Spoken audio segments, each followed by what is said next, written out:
దేవుడు మనల్ని రక్షించడంలో దేవుడికి ఒక ఉద్దేశం ఉంది. ఆ ఉద్దేశం ఏంటి అనంటే మన పట్ల ఒక లక్ష్యము. అర్థమైందా మీకు?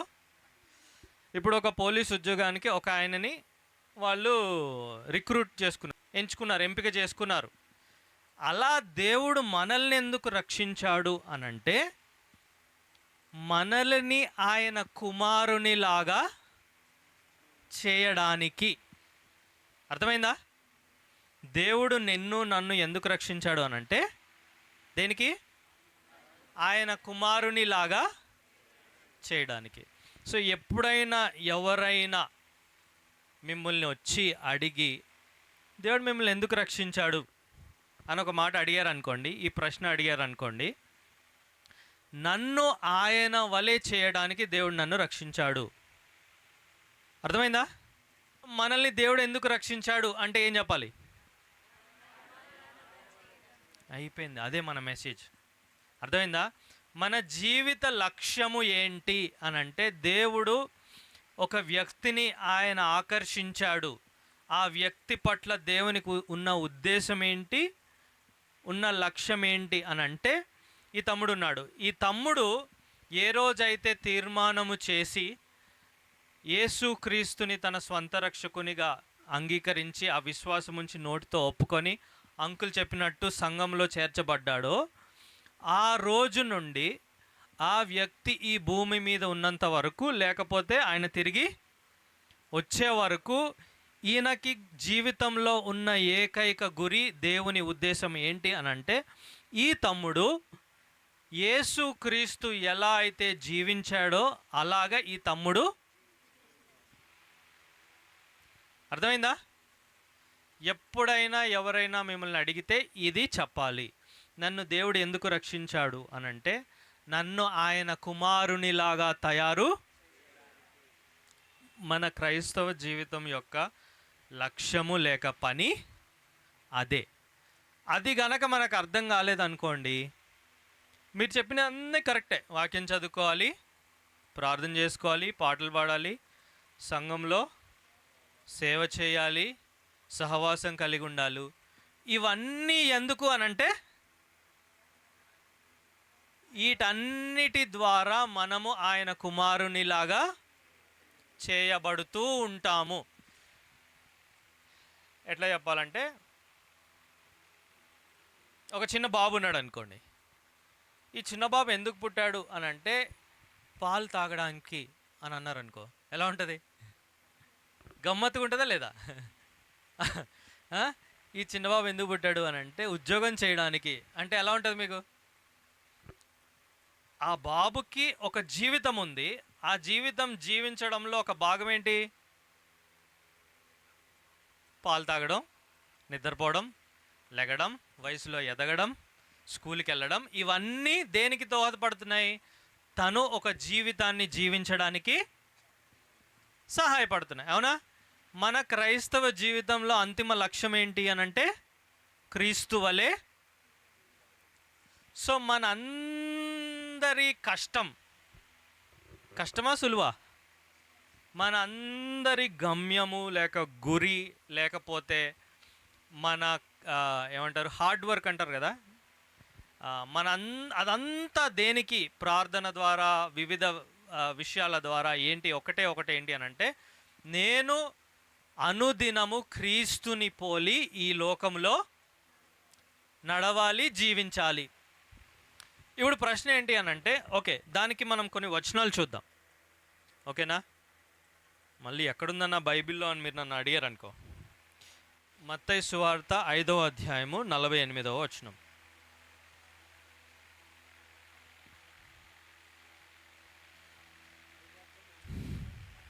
కొద్దిగా ఎవరైనా మైక్ లేదా?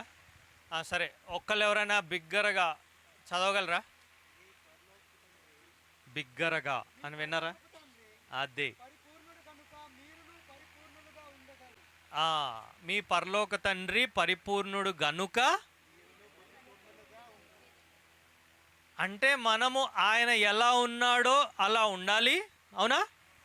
రెండవది, ఆయన అలా ఉన్నాడు కాబట్టి మనము ఆయన నిజమైన కుమారులమైతే ఎవరిలాగా ఉండాలి మనము? ఆయనలాగా. అంతే, సింపుల్. అర్థమైందా? ఇంకో వచనం చూడండి, ఎఫెసీ పత్రిక 5వ అధ్యాయము 1వ వచనం చూడండి.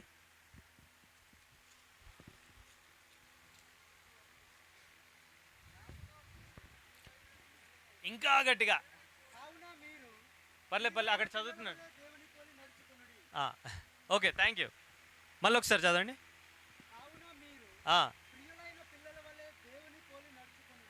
దేవుని పోలి నడచు. ఎవరిలాగా? ప్రియులైన పిల్లల వలె. పిల్లలు ఎలా ఉంటారు? తల్లిదండ్రుల్లాగా ఉంటారు, అవునా కదా?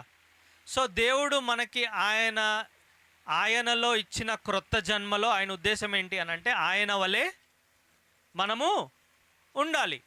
ఓకే, 1 పేతురు 2:21 చదవండి. 1 పేతురు 2:21.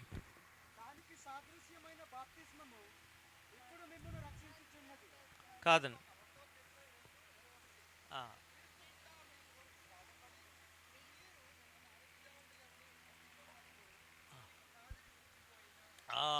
ఆయన ఏముంచిపోయాడు? ఎట్లా అంట? మనము ఎవరు అడుగు జాడల్లో నడవాలి? అడుగు జాడల్లో నడవటం అంటే, అడుగుజాడల్లో నడవడం అంటే ఏంటి? ఆయన ఇలా నడుస్తున్నాడంట, ఆయన తీసిన అడుగులో మనం అడుగు వేయాలి. అంటే ఆయన అనుదినం ఎలా జీవించాడో మనం కూడా అలాగే. ఓకేనా? క్లియరా? ఎన్ని వచనాలు వచ్చాం? మత్తయి 5, ఎఫెసీ 5, 1 పేతురు 2. ఓకే, ఇంకో రెండు వచనాలు చూసి ముందుకెళ్ళిపోదు. మత్తయి 28:18 ఏమనుంది? చూడకుండానే చెప్పవచ్చు మీరు. మత్తయి 28:18 ఏముంది? సమస్త జనులను శిష్యులనుగా. శిష్యులంటే అర్థం ఏంటి? గురువు ఎలా ఉంటే అలా ఉంటారు, అంతేనా? వాళ్ళనే శిష్యులు అంటారు. అందరిని శిష్యులు అంటారా? సో యేసు ప్రభు తానిలో భూమిని విడిచి వెళ్ళిపోయేటప్పుడు ఏమన్నాడు? సమస్త జనులను శిష్యులనుగా చేయుడి. సో మనం అందరము విశ్వాసులమేనా? మనం విశ్వాసులము. మనకి వాడబడిన మరి ఒక పదం ఏంటి అని అంటే శిష్యులు. అర్థమైందా? శిష్యులు అనంటే యేసు ప్రభు మన గురువు అయితే మనము ఆయన యొక్క శిష్యులం. అదే పేతురు 2వ అధ్యాయంలో ఆయన అంటున్నాడు, ఆయన విడిచి వెళ్ళిన అడుగు జాడల్లో మనము నడుస్తూ ఉన్నాం. అంటే సింపుల్గా ఒక మాటలో చెప్పాలి అనంటే ఆయన ఎలా జీవించాడో మనం అలా జీవించాడు. దేవునికి మన పట్ల ఉన్న లక్ష్యము అది. ఆ ముక్క మనకు అర్థం కాలేదనుకోండి, మనం అన్నీ చేస్తూ ఉంటాము, కానీ ఏది బండి ముందుకు వెళ్దు.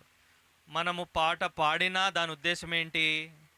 మనం క్రీస్తు వలె అవడానికి. వాక్యం చదువుకున్నా ఆ వాక్యంలో దేవుడు ఎలా ఉన్నాడు అని తెలుసుకొని మనము దాన్ని అన్వయించుకోవడం కోసం వాక్యాన్ని చదువుతాం. Okay, right. ఇప్పుడు ఒకవేళ ఒక పోలీసు వాడు దొంగ అయితే ఎలా ఉంటుందో, ఒక విశ్వాసికి తగినట్లుగా జీవించకపోతే అలానే ఉంటుందా లేదా? అర్థమైందా మీకు నేను చెప్పింది? ఇన్స్టాగ్రామ్లో కానీ ఫేస్బుక్లో కానీ ఒక వీడియో ఉంటుంది. ఓ పోలీస్ పిచ్చి పిచ్చిగా తాగి జనాల మీదకి వెళ్తూ ఉంటాడు. చూసారు ఎప్పుడన్నా? చూడలేదా? ఒక పోలీస్ తాగి పిచ్చి పిచ్చిగా జనాల మీదకి వెళ్తుంటే జనాలు ఆయన్ని కొడతా ఉంటారు. దేవుడు మనల్ని ఎందుకు పిలిచాడో తెలియకుండా మన జీవితాన్ని పిచ్చి పిచ్చిగా జీవిస్తే ఒక విశ్వాసిలాగా కాకుండా మన పరిస్థితి కూడా అర్థమవుతుందా? మనల్ని దేవుడు ఎంత గొప్ప పిలుపుతో పిలిచాడో. ఒక పోలీస్ యూనిఫామ్కే అంత గౌరవము, అంత నిబద్ధత, ఖచ్చితత్వం ఉంటే దేవుని పిల్లలము, దేవుని పిల్లలమైన మనము అలాగా బ్రతకకపోతే ఏమవుతుంది? ఏమవుతుంది? అనవసరంగా దేవుని పేరు పాడవుతుందా లేదా? మనం ఎంతమందిమి ఇవాళ అనుకోండి, లేకపోతే నిన్న అనుకోండి, లేకపోతే మొన్న అనుకోండి, గత నెల అనుకోండి, మనము ఎంత మన జీవితంలో క్రీస్తుని పోలి నడుచుకునే ఏమంటారు మన సైడ్ నుంచి మనం ఎంత ప్రయత్నము చేసాము? ఎప్పుడైనా ఆలోచించారా? మనలో క్రీస్తు ఎంత కనిపించాడు ఈ నెలలో? లేకపోతే మీరు ఏ రోజైతే నమ్ముకున్నారో ఆ రోజు నుంచి ఆలోచించి మీ జీవితంలోకి, నా జీవితంలోకి నేను చూసినప్పుడు మనము క్రీస్తు వలె ఎంత, అది ఆలోచించాల్సిన విషయమా కాదా? అర్థమైందా? మనల్ని దేవుడు ఎందుకు రక్షించాడు అనంటే దాని కొరకు, పరలోకం వెళ్ళడానికో, నరకం నుంచి తప్పించుకోవడానికో, వేరేళ్ళ కన్నా కొద్దిగా మెరుగ్గా ఉంటాడులే అని అందుకో దేవుడు మనల్ని రక్షించా, మనము ఆయనలాగా ఉండడానికి, మనల్ని అలాగూ తయారు చేయడానికి ఆయన మనల్ని రక్షించాడు, పిలిచాడు. మన పిలుపు అంతా గొప్పది. ఇంతవరకు అర్థమైందా? పక్కా? ఓకే. అయితే ఆయన లాగా ఉండాలి అని అంటే మొదటి అడుగు ఏంటి? మా తెలిస్తే నువ్వు ఎందుకన్నా ఇక్కడ అంటారా? ఓకే, సృష్టికర్తను స్మరణ తెచ్చుకోవాలి. ఓకే, ఇప్పుడు నేనున్నాను, తమ్ముడు ఉన్నాడు. ఓకే, తమ్ముడు కరెక్ట్ పొజిషన్లో కూర్చున్నాడు. ఇప్పుడు నేను తమ్ముడులాగా అవ్వాలనుకోండి, అర్థమైందా? తమ్ముడు ఎలా ఉన్నాడో నాకు తెలియాలా లేదా? తెలియకుండా అయిపోతానా? అర్థమైందా మీకు లాజిక్? క్రీస్తు వలె మనము అవ్వాలి అని అంటే క్రీస్తు ఎటువంటి వాడో మనకి, క్రీస్తు ఎలా తెలుస్తాడు మనకి?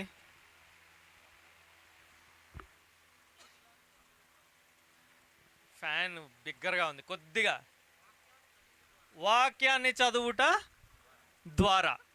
సో మనం వాక్యాన్ని చదివినప్పుడు దేవుడు ఎటువంటి వాడో మనకి అర్థమవుతుందా లేదా? సో ఇందాక ఎవరు అన్నారు ఇక్కడ వాక్యం చదువుకోవాలని, విశ్వాసి వాక్యం చదువుకోవాలని ఎవరు అన్నారు కదా. ఎందుకు వాక్యాన్ని చదువుతాము అని అంటే దేవుడు ఎలాంటి వాడో మనకు తెలియడం కోసం మనం వాక్యాన్ని చదివి ఆ దేవుడు అలా ఉన్నాడు అని తెలిసిన తర్వాత అలాగ జీవించడానికి మనము ప్రయత్నము చేస్తాము. అందుకని మనం వాక్యాన్ని చదువుతాం. ఓకే, సో క్రీస్తు ఎటువంటి వాడు అనే దానికి క్రీస్తు యొక్క లక్షణాలు ఏంటి, అంతేనా? ఇప్పుడు తమ్ముడు ఎలా ఉంటాడు అని అంటే అలాగే క్రీస్తు యొక్క లక్షణాలు ఏంటి అనే దానిలో ఆయన యొక్క దేవుని యొక్క లక్షణాలు ఎన్నో ఉన్నాయి, అవునా? ఆయన సార్వభౌముడు, అవునా? సార్వభౌముడు అంటే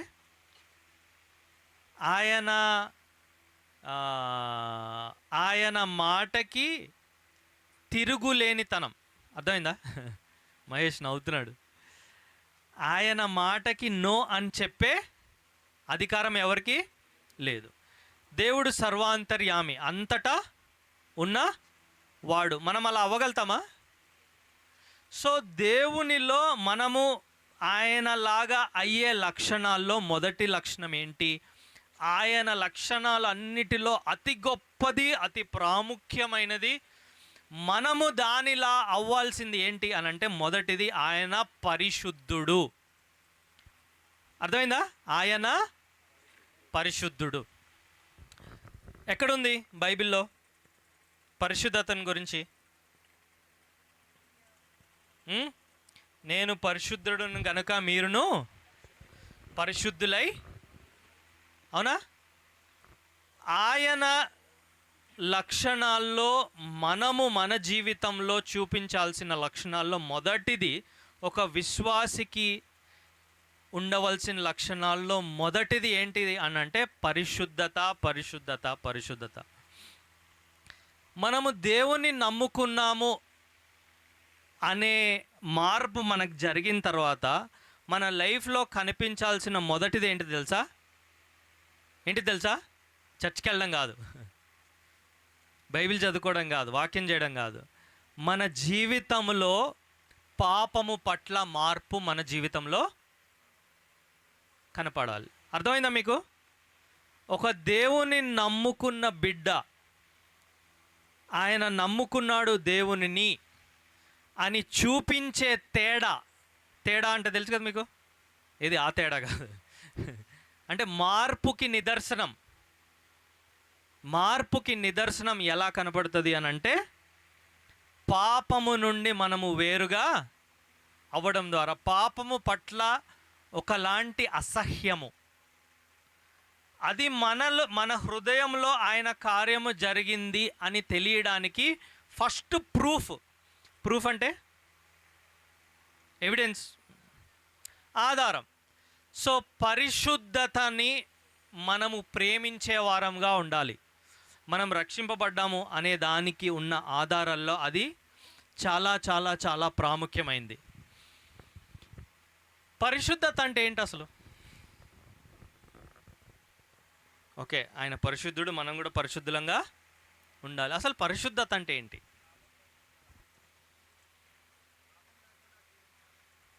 పాపము లేకుండా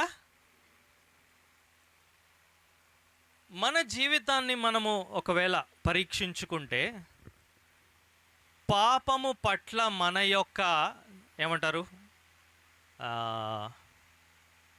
చలనము కానీ, మన యొక్క స్వభావము కానీ, మన స్పందన కానీ ఎలా ఉంది?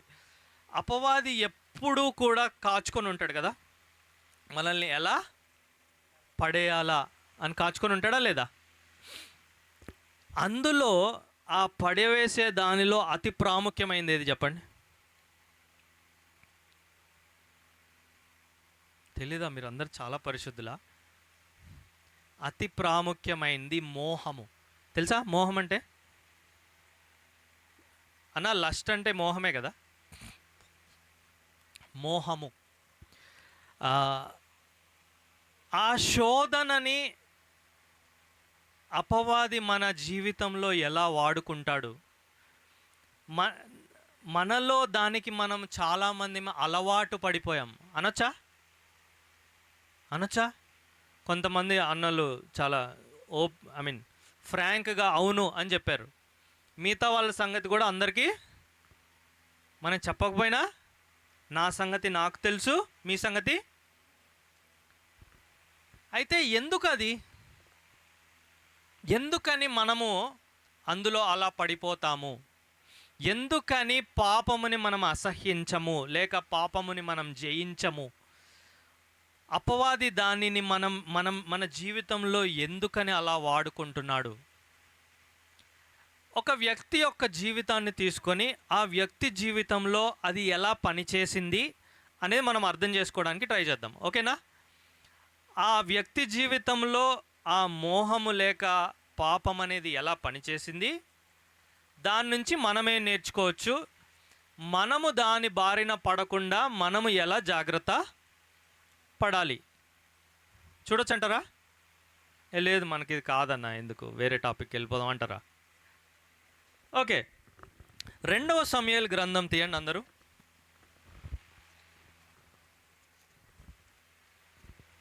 2వ సమూయేలు గ్రంథము 11వ అధ్యాయం.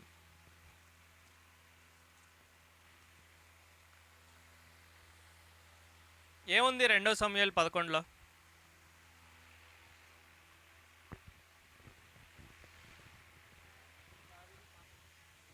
సింపుల్గా చెప్పాడు తమ్ముడు, దావీదు పాపం చేశాడు. ఓకే, ఎంతమందికి 2వ సమూయేలు 11వ అధ్యాయం తెలుసు? తెలియని వాళ్ళు ఎవరైనా ఉన్నారా? చదువుతారా బైబిల్ ఎప్పుడన్నా? అప్పుడప్పుడు ఊరికేలాగా మరీ చదవకపోతే ఎలాగన్నా అంటారా? ఎవరైనా చదువుతారా ఒకసారి? ఎన్ని వచనాలు ఉన్నాయి అందులో? 27. 27 వచనాలు చదవడానికి ఎంతసేపు పడుతుంది? ఫాస్ట్ రీడర్స్ ఉన్నారు ఎవరన్నా? సరే, ఎవరన్నా ఒకళ్ళు మైక్ తీసుకొని, లేకపోతే మీరందరూ మీ వ్యక్తిగతంగా ఆ అధ్యాయాన్ని ఒకసారి చదవండి. టకటక టకటక అక్కర్లేదు, కొద్దిగా మెల్లగైనా పర్లేదు. ఒక్కసారి అధ్యాయం చదవ, ఎందుకంటే అక్కడ మనకి ఏం జరిగిందో తెలియకపోతే మనం చెప్పుకునేది ఏది అర్థం కాదు. 2వ సమూయేలు 11 ఒక్కసారి అందరు చదువుకోండి. సరే, కొంతవరకైనా అర్థమైంది కదా అక్కడ ఏం జరుగుతుందో? అర్థమైందా? ఒక ప్రశ్న, అక్కడ రాయబడిన పరిస్థితి అదే రూపంలో కానీ అటువంటి పాపమే వేరే వేరే రూపాల్లో, అర్థమవుతుందా? అక్కడ రాయబడిన పరిస్థితే కానీ అటువంటి పరిస్థితి లేక ఆ పాపం యొక్క రూపము వేరే రూపాల్లో మన జీవితంలో మనకు వస్తుందా రాదా? వస్తుందా రాదా? కొద్ది గట్టిగా చెప్పండి. పక్కానా? ఓకే. సో అది అందరికీ ఉండేదే. దేవుడు మనల్ని పిలిచిన పిలుపుకి, అంటే ఆయన వలె ఉండడానికి, పరిశుద్ధత కలిగి ఉండటానికి, ఆ పనిలో వేసే అతిపెద్ద బాంబు ఇది అని అనుకోవడానికి కరెక్టా రాంగా? కరెక్టా రాంగా? మన జీవితంలో ఉన్న పాపాల్లో అతి ప్రాముఖ్యమైనది, అతి తీవ్రమైనది ఈ అధ్యాయంలో మనం చదివింది అని అనొచ్చా లేదా? అనొచ్చా లేదా? ఏంటి మీ పాపాల గురించి లెక్క పెట్టుకుంటున్నారా? నేను ఎప్పుడు చేశాను? అవునా కదా? ఓకే. సో తమ్ముడు ఏం చెప్పాడు? ఈ అధ్యాయంలో దావీదు పాపము చేశాడు. దావీదు యొక్క పాపము ఈ అధ్యాయంలో ఏమంటారు? రికార్డు చేయబడింది. పాపము చేశాడా? పాపములు చేశాడా? పాపమే చేశాడా? పాపములు చేయలేదా? బోల్డ్ చేశాడు. బోలేడు. అవునా సుధా? బోలేడు పాపాలు ఉన్నాయి. అంటే తమ్ముడు చెప్పింది కరెక్టే, కానీ మనం ఇంకా దాన్ని క్లోజ్గా చూస్తే ఈ అధ్యాయంలో రాయబడిన విషయాలు ఎన్ని దినాల వ్యవధిలో జరుగుంటాయి? ఊరికే ఒక సాయంకాలం అయితే స్టార్ట్ అయింది చెప్పచ్చా? అవునా? అక్కడ ఏ వచనంలో ఉంది? ఒక్క సాయంకాలము, 2వ వచనం. ఒక సాయంకాలం మొదలయ్యి ఎప్పుడు ఎండ్ అయింది? ఓ నెల అనుకుందాం, నెల 2 నెలల్లో అయి ఉంటుంది అని అనుకుందాం. సో ఆ అధ్యాయం చదివినప్పుడు మనకేమనిపిస్తుంది అంటే, దావీదు బత్షెబాతో వ్యభిచారము చేశాడు, అదొక్కటే పాపం అని అనుకుంటాం. దాని చుట్టూ బోల్డ్ పాపాలు చేశాడు దావీదు.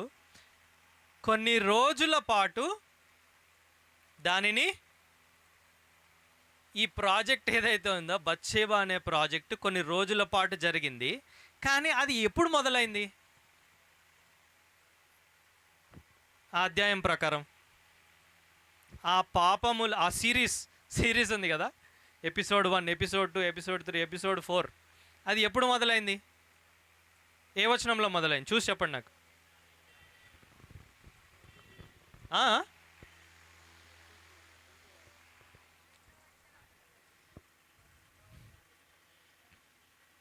చూచెను అనుందా? సో పాపం ఎక్కడ మొదలైంది? ఏ వచనంలో ఉంది చూచెను అని? 2వ వచనంలో ఉంది. అప్పుడే మొదలైందా ఇంకా ముందే మొదలైందా?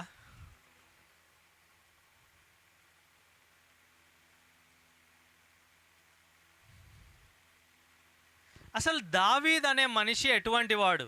దావీద్ అనే వ్యక్తి ఈ 11వ అధ్యాయానికి ముందు ఎటువంటి వ్యక్తి?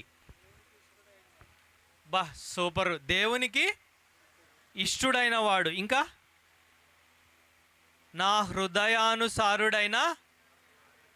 అంతకుముందు ఒక వచనము, దావీదుని ఎంపిక చేసుకునేటప్పుడు దేవుడు ఎవరిని పంపించాడు?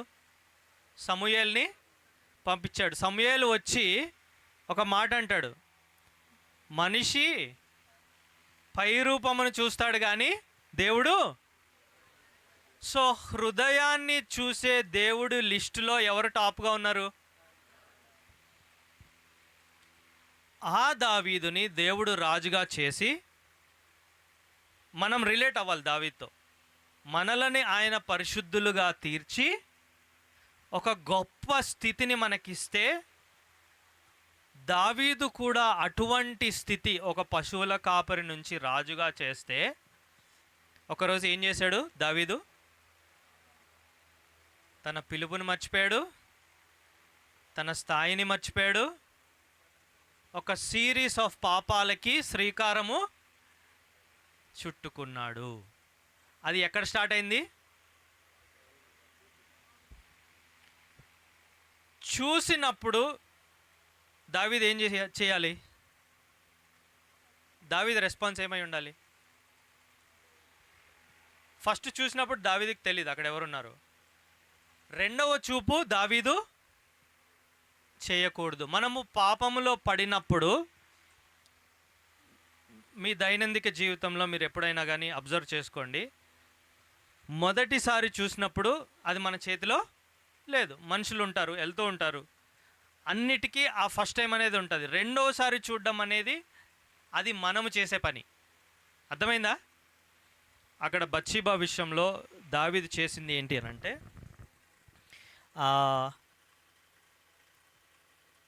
3వ వచనం చూడండి, 3వ వచనం చదవండి.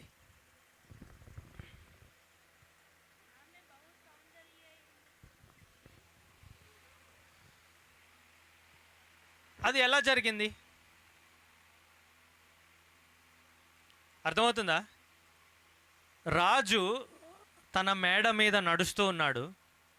తన రాజ్యంలో ఒక స్త్రీ ఆ విధంగా ఉన్నప్పుడు చూశాడు. తర్వాత ఆ పాపాన్ని తాను కంటిన్యూ చేస్తూనే ఉన్నాడు. అలా ఎందుకు చేశాడు దావీదు?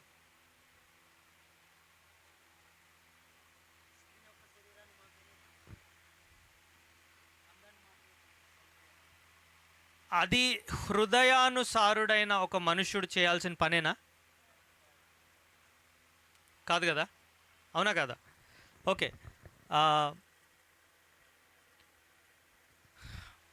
ఒక చూపు అనేది స్టేరింగ్ అంటే ఏంటి? ఇప్పుడు నేను తమ్ముడిని చూశాను అనుకోండి, అది చూపు. తమ్ముడిని చూస్తూనే ఉన్నాను అనుకోండి, దాన్ని ఏమంటారు? పదే పదే చూడటం. ఆ పదే పదే ఒక చూపుతో స్టార్ట్ అయింది, అక్కడే నా చూపు ఉండడము, అది ఒక మోహానికి దారి. మీకు అర్థమవుతుందా ఆ ప్రయాణము? ఒక చూపు, దాన్నే చూస్తూ ఉండడం. మూడవది, అది ఒక పరిమితి లేని మోహముగా. పరిమితి లేని మోహం అని నేను ఎందుకన్నాను? ఆ స్త్రీని గురించి ఎంక్వైరీ చేశాడు, ఆమెని పిలిపించాడు, వ్యభిచారము జరిగింది. అర్థమైందా? అంతవరకు ఈ ఈ ఈ సమయం అంతా దావీదు తన హృదయాన్ని దాని మీదే పెట్టాడు. మీకు అర్థమవుతుందా? ఆ మొదటి చూపులోనే దావీదు దాని నుంచి పరిశుద్ధత వైపుకు వెళ్ళాల్సిన అవసరం తనకు ఉండింది. కానీ దావీదు దాని మీదే తన మనసుని పెట్టాడు. ఒక చూపు దాని మీదే ఉంచడం, అది ఒక మోహానికి దారి తీయడం. దాన్ని తృప్తిపరచుకోవడానికి తాను ఏ స్థితికి దిగజారాడో మనకి తెలుసు. అయితే ఆ మూమెంట్లో దావీదు దేవుణ్ణి మర్చిపోయాడా?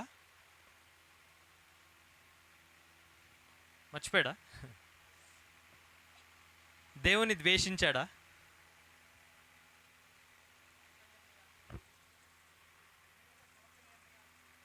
సొంత నిర్ణయం తీసుకున్నాడు. ఒక భక్తుడు ఏమన్నాడు తెలుసా? పాపము లేక మోహము అనేది మన ముందుకు వచ్చినప్పుడు దేవుడు మరుగులోకి వెళ్ళిపోతాడంట. అర్థమైందా? పాపము మన ఎదుటకి వచ్చినప్పుడు ఆ నిమిషంలో మనము దాన్ని గనక ఎంటర్టైన్ చేస్తే, అంటే ప్రోత్సహిస్తే, మన ఎదుటకి వచ్చిన పాపాన్ని ప్రోత్సహించినప్పుడు దేవుడు ఎక్కడికి వెళ్ళిపోతాడు? మరుగులోకి. అంటే దేవుణ్ణి ఆ నిమిషం మనం మర్చిపోతాం. పాపమే ఎవ్రీథింగ్ అయిపోద్ది. అర్థమైందా మీకు? ఆ యొక్క పాపమే అంత సర్వస్వం అయిపోయి దేవుణ్ణి మనము మర్చిపోతాం. మీ దైనందిక జీవితంలో ఇటువంటి పరిస్థితి ఎప్పుడైనా వచ్చినప్పుడు మీరు ఆలోచించండి. ఆ క్షణంలో దేవుడు అనేవాడు మన పిక్చర్లో ఉండడు. ఆ పాపాన్ని చేయడంలో మనం మునిగి పోతాము. ఒక మేడ మీద నుంచి చూసిన చూపుని దావీదు అంతవరకు తీసుకెళ్తూ వచ్చాడు. అయితే ఒక ఆయన ఏమన్నాడంటే, దావీదు యొక్క పాపం అక్కడ ఆరంభమైంది కాదు, దేవుడు తను ఎంచుకోబోయే నాయకునికి బహుభార్యత్వము ఉండకూడదని తన ధర్మశాస్త్రంలో ఇచ్చిన ఆజ్ఞని దావీదు తృణీకరించి చాలామంది భార్యల్ని తెచ్చుకున్నాడు. యుద్ధానికి వెళ్ళవలసిన సమయంలో ఎక్కడున్నాడు? మంచం మీద. సాయంకాలం నిద్ర నుంచి లేచాడని ఉంది. అవునా? అంటే పగలు తన సైన్యము అక్కడ యుద్ధం చేస్తుంటే రాజు ఏం చేస్తున్నాడు? ఓకే, ఇంకా ముందుకు వెళ్తే మనము అక్కడ దేవుడు ఎవరు అనేది మర్చిపోయాడు. ఎవరు? రెండవది, దేవుడు ఎవరు అని మర్చిపోయినప్పుడు తను ఎవరో కూడా, అవునా కదా? ఒక రాజ్యము మీద ఒక నాయకునిగా నియమించిన ఆయన పిలుపు లేక ఆయన బాధ్యత ఎంత గొప్పది. అర్థమవుతుందా మీకు? అంత గొప్ప బాధ్యతని దావీదు ఆ ఒక్క పాపం కోసము కంప్లీట్గా మర్చిపోయాడు, పక్కన పెట్టాడు. అక్కడ మనం సిరీస్ చూసినప్పుడు, దావీదు చేసిన పనులు చూసినప్పుడు, తను కాపాడవలసిన ఒక ఉరియానా, తెలుగులో ఏమనుంది పేరు, తను కాపాడవలసిన ఒక గొప్ప సైనికుడిని తాను హతమార్చాడు. అవునా? చేశాడు లేదా? తన మరణముకి కారణమైన లేఖ తన చేతికే ఇచ్చి యుద్ధానికి పంపించాడు. ఇదంతా ఎప్పుడు జరిగింది? ఒక చూపు వల్ల. అది జరిగినప్పుడు దావీదు దాని నుండి తన మనసుని వెంటనే తిప్పుకోవాలా లేదా? కానీ ఆ ఆలోచనని తాను పదే పదే ప్రోత్సహించి, మన జీవితంలో ఎప్పుడైనా మనకి శోధన కలిగినప్పుడు, ఇటువంటి శోధన ఎప్పుడైనా కలిగినప్పుడు, మన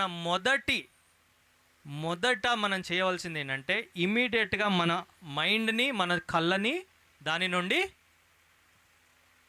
అది గనక మనం చేసుకోగలిగితే మనకు తిరిగే ఉండదు. అర్థమైందా? మన ఎదుటికి అటువంటి విషయం వచ్చినప్పుడు ఇమీడియట్గా మన చూపు వేరే వైపు వెళ్ళిపోవాలి, మన మనసు కూడా వేరే వైపు వెళ్ళిపోవాలి. ఆ విషయము దావీదు చేయలేకపోయాడు. ఇంకా ముందుకెళ్తే ఏం చేశాడు? మెసెంజర్స్ని ఏమనుంది అక్కడ, పంపించాడు, ఆమెను తీసుకొని వచ్చాడు. తన పాపాన్ని కప్పుకోవడానికి ఉరియాతో ఉరియా తన ఇంటికి వెళ్ళమనడము, విశ్రాంతి తీసుకోమనడం, ఎన్నో చేశాడు. కానీ దేవుడు ఆ పాపాన్ని, ఒకవేళ దేవుడు అది బయటికి రాకుండా ఉండే అవకాశం ఏమైనా ఉండిందా? దేవుడు అక్కడ మనం చూసిన పరిస్థితి జరిగిన పరిస్థితులు అన్నీ చూస్తే, దేవుడు దావీదు చేసిన పాపము బయటికి వచ్చేదాకా దేవుడు అన్ని పరిస్థితుల్ని అలానే ఉంచాడు. అవునా కదా? కావాలంటే దేవుడు దాన్ని కప్పొచ్చా? ఆ పాపము బయటికి వచ్చి దావీదు ఆ పాపాన్ని, దాని యొక్క శిక్షని అనుభవించే వరకు ఎటువంటి శిక్ష వచ్చింది దావీదుకి ఆ పాపం వల్ల?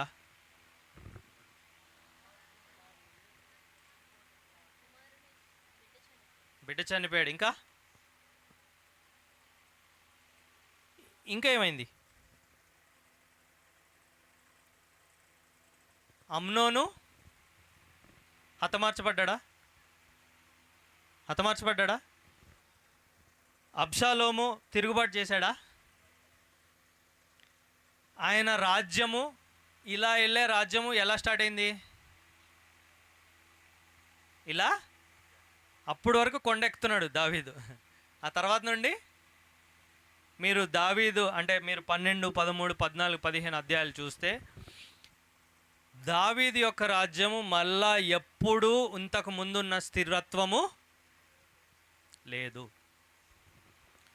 ఆ రాజు చేసిన పనిని ఆ రాజగృహంలో ఉన్న అందరూ మాట్లాడుకుని ఉంటారా లేదా? నన్ను ఎప్పుడు చంపేస్తాడో అని అనుకుని ఉంటారా లేదా? అర్థమవుతుందా మీకు? అంటే ఆయనకి ఎంతో ముఖ్యుడు, సన్నిహితుడైన ఒక ఆయనను చంపేశాడని అంటే రాజు యొక్క సాక్ష్యం ఎలా ఉంటుంది? మీకు అర్థమవుతుందా? ఒక్క చూపుతో మొదలైంది. దావీదు జీవితం పతనం అవడానికి ఆరంభమయ్యింది. రాజ్యము కూడా అంచెలంచెలుగా పతనం అవ్వడానికి కారణము అయ్యింది. పాపము అనే దాన్ని మనం ప్రోత్సహించినప్పుడు, జాగ్రత్తగా వినండి, పాపము అనే దాన్ని మనం ప్రోత్సహించినప్పుడు దాన్ని చేయటానికి 100 కారణాలు దొరుకుతాయంట. అర్థమవుతుందా?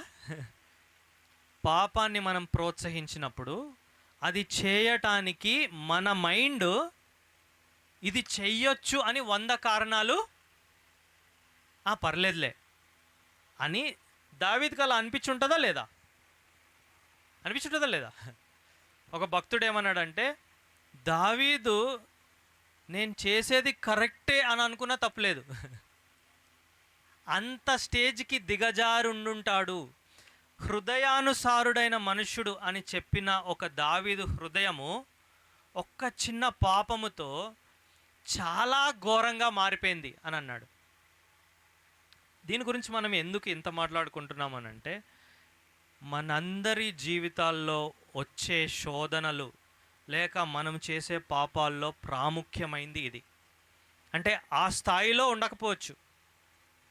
మనం నూతన నిబంధనలో చూసినట్లయితే ఒక మోహపు చూపుతో చూసినా మనము అంటే మన సంఘాల్లో విన్నప్పుడు, కొన్ని కేసెస్ విన్నప్పుడు ఆ మోహపు చూపుతో స్టార్ట్ అయిన ఆ శోధనలు వేరే వేరే పరిస్థితులకి దారి తీస్తున్నట్లు మనం వింటున్నామా లేదా? అంతమంది భార్యలని దావీదు ఎందుకు తెచ్చుకున్నాడు? దేవుని వాక్యం వద్దని చెప్పింది కదా. అర్థమవుతుందా మీకు? సంస్కృతి, అక్కడ రాజుల సంస్కృతి అలా ఉండుండొచ్చు. అందరు రాజులు తెచ్చుకుంటున్నారు కదా అని దావీదు కూడా. పాపానికి మనకు ఉండే సంబంధంలో సంస్కృతి అనే పదం ఎప్పుడూ కూడా రాకూడదు. దేవుడు వద్దు అని అన్నాడంటే అది వద్దు. అర్థమవుతుందా? దేవుడు వద్దు అన్నది దావీదు బహుశా అందరు రాజులు చేస్తున్నారని చెప్పి తను కూడా అలాగే చేసి దానికి అలవాటు పడ్డాడేమో, మనకు తెలీదు. కానీ అది దావీదు యొక్క పతనానికి కారణము అయ్యింది. మనం నమ్ముకున్న వెంటనే పరిశుద్ధులం అయిపోతామా? అర్థమవుతుందా? దేవుని నమ్ముకున్నాము, రోడ్డు మీద వెళ్తున్నాము, మన దృష్టి అంతా చాలా పవిత్రంగా అయిపోద్దా? పవిత్రత, పరిశుద్ధత స్వచ్ఛత అనేది మనము అనుదినము చేయవలసిన అభ్యాసము. అర్థమవుతుందా? పరిశుద్ధత, పవిత్రత, స్వచ్ఛత అనేది మనము ప్రతిరోజు చేయవలసిన అభ్యాసము. అర్థమైందా? దేవుడు పాపపు శిక్ష నుండి మనల్ని రక్షించాడు. పాపపు ప్రభావము మన మీద ఇంకా ఉంటూనే ఉంది. దానితో మనం అనుదినము పోరాడాల్సిన బాధ్యత ఎవరిది? దానితో పోరాడవలసిన మనకున్న బాధ్యతకి కొన్ని పనులు మనం చేయాలి. అర్థమవుతుందా? పాపము నుండి దూరంగా ఉండాలి, శోధనని జయించాలి, పాపము ఎదుట మనము ఓడిపోకూడదు అని అనుకున్నప్పుడు దేవుడు మనకి కొన్ని స్టెప్స్ లేక కొన్ని పనులను దేవుడు మనకి ఇచ్చాడు. అందులో మొదటిది ఏంటిది అనంటే జవాబుదారీతనం.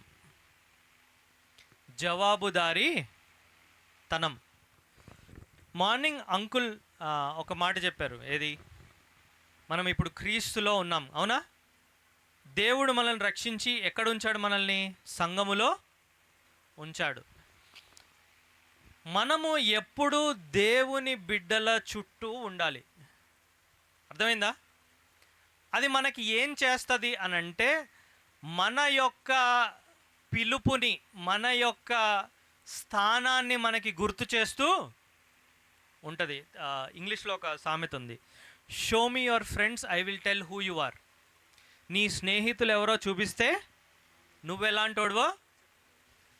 మనం దేవుని నమ్ముకున్న తర్వాత తిరిగి పాత జీవితంలో ఉన్న మన స్నేహితులు, వాళ్ళతో స్నేహం ఎప్పుడూ ఉండాలి, వాళ్ళని మనం దేవుని కొరకు గెలుచుకోవాలి.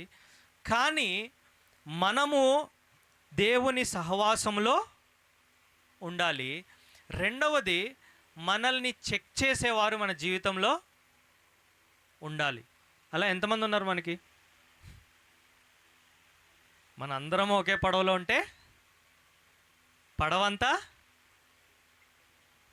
మన జీవితంలో మన యొక్క వ్యక్తిగత జీవితాన్ని చెక్ చేసేవాళ్ళు, దాని గురించి మాట్లాడేవాళ్ళు మన జీవితంలో ఉండాలి.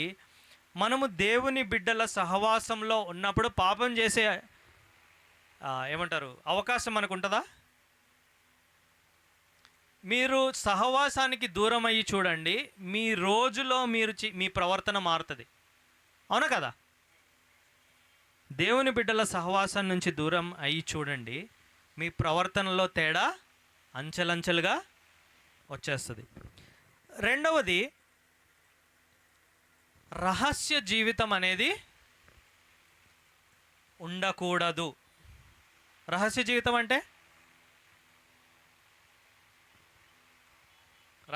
అంటే ఏంటి? ఎక్కడ స్టార్ట్ అవుతుంది రహస్య జీవితం? ఇక్కడ అవుతుందా లేదా? ఫస్ట్ వాట్సాప్లో హాయ్ అని వస్తుంది. ఆ హాయిలో ఎంత లోతు ఉంటుంది తెలుసా? దావీదు చూపులో ఎంత లోతుందో అంత లోతు ఆ ఒక్క హాయిలో ఏముంది? హాయ్ అనే దాంతో ఫస్ట్ పదము, తర్వాత వాక్యాలు, తర్వాత సంభాషణలు, తర్వాత అలవాట్లు, తర్వాత మీ ఫోన్ ఎప్పుడు కూడా ఇంకొకరు మీ చేతిలో నుంచి తీసుకుని చూసేటట్టు ఉండాలి. అర్థమైందా? వాటికి పాస్వర్డ్లు అలాంటివి ఉండకూడదు. రెండవది ఏంటి అనంటే, మనం ఒక్కళ్ళమే ఉన్నప్పుడు మనం చాలా జాగ్రత్తగా. దావీదు ఒక్కడే ఉన్నాడా? 10 మంది ఉన్నారా? బహుశా ఒక్కడే ఉండి ఉంటాడు. సో రహస్య జీవితం అనేది మనలో ఉండకూడదు. మన చుట్టూ మనుషులు ఉన్నప్పుడు పాపానికి తావు చాలా తక్కువ. అర్థమవుతుందా? మూడవది, మనము పరిశుద్ధతలో ఎదగాలి లేక పాపాన్ని, శోధనని జయించాలి అనే దానిలో మూడవ మెట్టు ఏంటి అనంటే అనుదిన వ్యక్తిగత ప్రార్థనా జీవితము. ఓకేనా? అనుదిన వ్యక్తిగత ప్రార్థన జీవితము. ప్రార్థన జీవితం అనేది మనకేం చేస్తుంది? రోజు మనం అంటే ప్రార్థన చేస్తాం కదా, అప్పుడు ఏం జరుగుతుంది మన ప్రార్థనలో?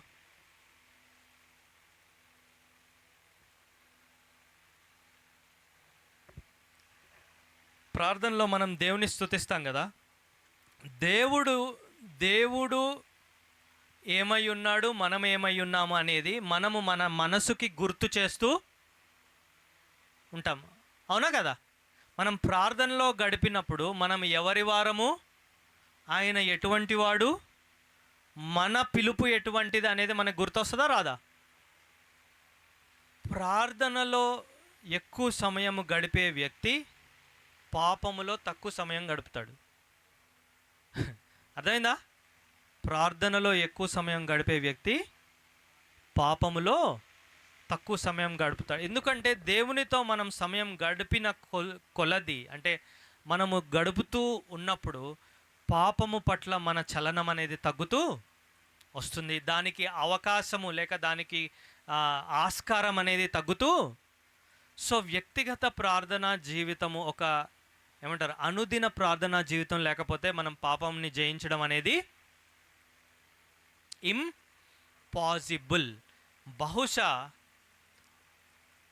తను చూసిన తర్వాత తన మనసుని తిప్పుకోలేక దావీదు ఎందుకు ఉన్నాడు అంటే దానికి ముందు తన ఆత్మీయ జీవితం బాగోలేదేమో. అర్థమవుతుందా? బహుశా. ఓకే, నాలుగవది మనం చేయాల్సింది ఏంటి అనంటే వాక్య ధ్యానము.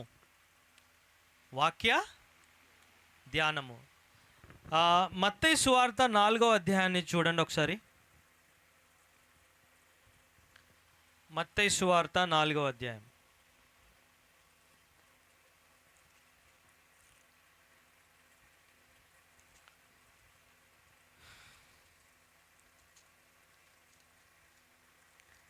అక్కడ ఏం జరుగుతుంది 4వ అధ్యాయంలో?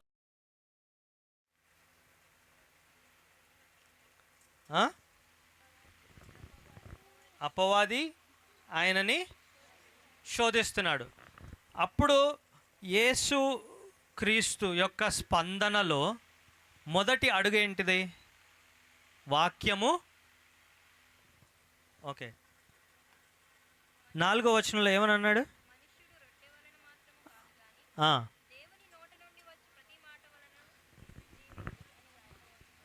మనము శోధనని జయించే క్రమంలో రహస్య జీవితం లేకపోవడము, ప్రార్థన చేయడము, జవాబుదారీతనము. 4వది ఏంటి అనంటే దేవుని వాక్యాన్ని అనుదినము ధ్యానించాలి. వాక్య ధ్యానము అనేది లేనప్పుడు మనము ఆ పాపానికి లోనైపోయే అవకాశము ఎక్కువ. అది తప్పు అని మనకి చెప్పేది ఏంటిది? దేవుని. సో మనం అనుదినము ఆ యొక్క అభ్యాసం చేయకపోతే ఏమవుతుంది? దేవుని వాక్యము మన హృదయంలో ఉన్నప్పుడు పాపము అనే ఏమంటారు ఆ పరిస్థితి మన జీవితంలో వచ్చినప్పుడు వాక్యం అనేది మనల్ని ఏమంటారు విడుదలని ఇస్తుంది, దాన్ని ఎదుర్కొనే శక్తిని ఇస్తుంది. నీవు దేవుని బిడ్డవు, ఇది తప్పు అని చెప్పేది ఏంటిది? దేవుని వాక్యము. ఈ అలవాట్లు అనేవి లేకపోతే మనము మన క్రైస్తవ అనుదిన జీవితంలో మనం క్రీస్తుని పోలి నడుచుకునే ఆ యొక్క క్రమములో మనము శోధనని జయించడం అనేది సాధ్యమే కాదు. తర్వాత మనము మన మనస్సుని దేనితో నింపుకుంటామో మనం అదే అవుతాం. అవునా కదా?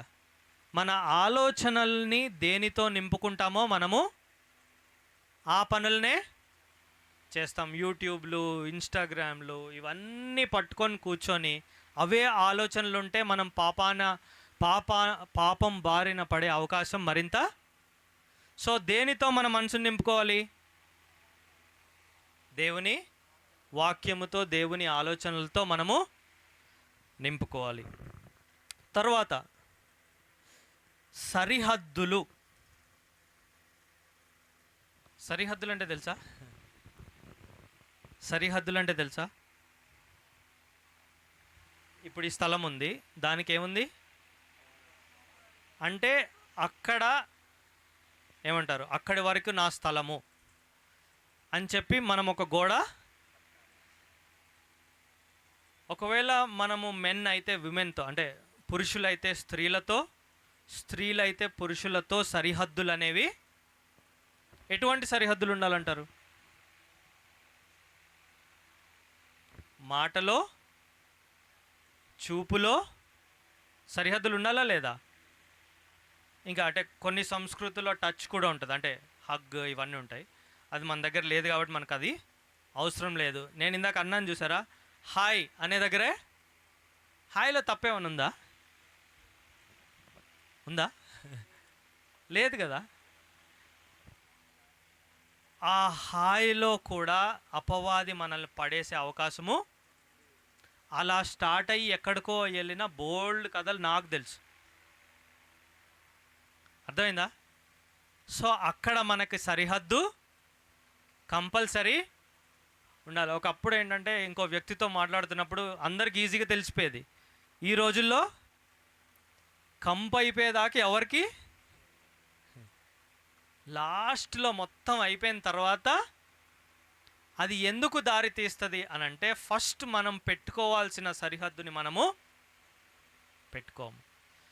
ఎస్పెషలీ అంటే పురుషులు స్త్రీలతో మాట్లాడినప్పుడు, లేక స్త్రీలు పురుషులతో మాట్లాడినప్పుడు చాలా కేర్ఫుల్గా, నా మాట ద్వారా ఎదుటి వ్యక్తికి వారి మనసులో వేరే ఆలోచన పుట్టే అవకాశం ఉందా అనే జాగ్రత్త నాకు ఉండాలి. అది స్త్రీలు పురుషులతో మాట్లాడినా, పురుషులు స్త్రీలతో మాట్లాడినా, ఏ విషయం గురించి మాట్లాడినా. అర్థమైందా? అటువంటి సరిహద్దులు అనేవి మనకి చాలా చాలా చాలా ప్రాముఖ్యము. ఆ తర్వాత మనము పాపాని బారిన పడే అవకాశము ఎంతుందో మనకు తెలిసి ఉండాలి. చాలామంది ఏమనుకుంటారా, నేను అలాంటి పనులు, అది చాలా తప్పు. దేవుని హృదయానుసారుడైన దావీదు వంటి వ్యక్తే అంత ఘోరానికి పాల్పడ్డాడనంటే, నీవు నేను కొన్నిసార్లు మనం దావీదు కీర్తనలు మనం చదువుతాం కదా, ఆ కీర్తనలు చదివినప్పుడు దేవునితో తనకున్న ప్రయాణం మనం చూస్తే అందులో ఆయన యొక్క భక్తి మనకి కనబడుతుంది. దేవుడే ఆయన గురించి సాక్ష్యం ఇచ్చినంత వ్యక్తి అక్కడ పడిపోయాడు అని అంటే, మనము పడిపోవడానికి ఎంత ఆస్కారం ఉందనేది మనకి తెలిసి ఉండాలి. ఆ తెలియటం ద్వారా మనము జాగ్రత్త పడాలి. నేను హీరో అని ఎప్పుడు అనుకోకూడదు. ఆఖరిది ఆదికాండం 39వ అధ్యాయము 9వ వచనం ఒకసారి చదువుతారా? ఆదికాండం 39:9.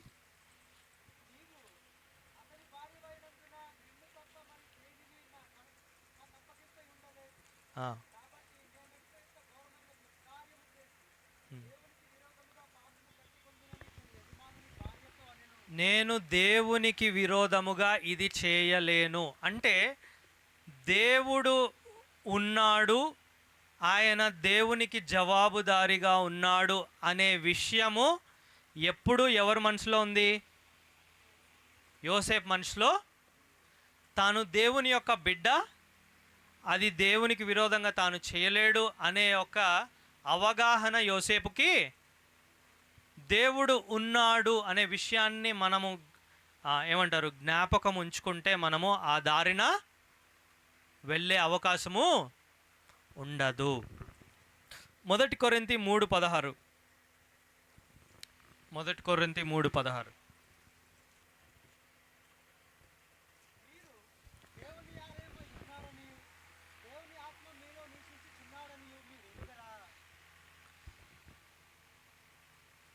దేవుని ఆత్మ ఎక్కడున్నాడు?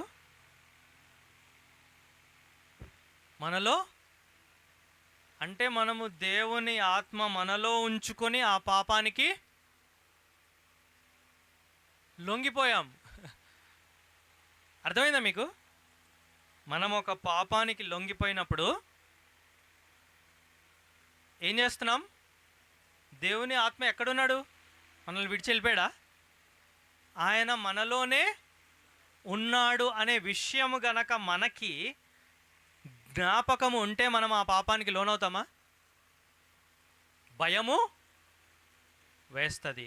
ఆయన మనలో ఉన్నాడు అని మీరు ఎరుగరా అంటే ఆ ఎరగటం ద్వారా మనం పరిశుద్ధముగా జీవించాలి అనే కదా పౌలు అక్కడ చెప్పేది. సో మనము ఆ పాపాన్ని జయించాలి అని అన్నప్పుడు దేవుడు మనలో నివసిస్తున్నాడు అనే విషయాన్ని మనము ఎరిగి ఉండాలి.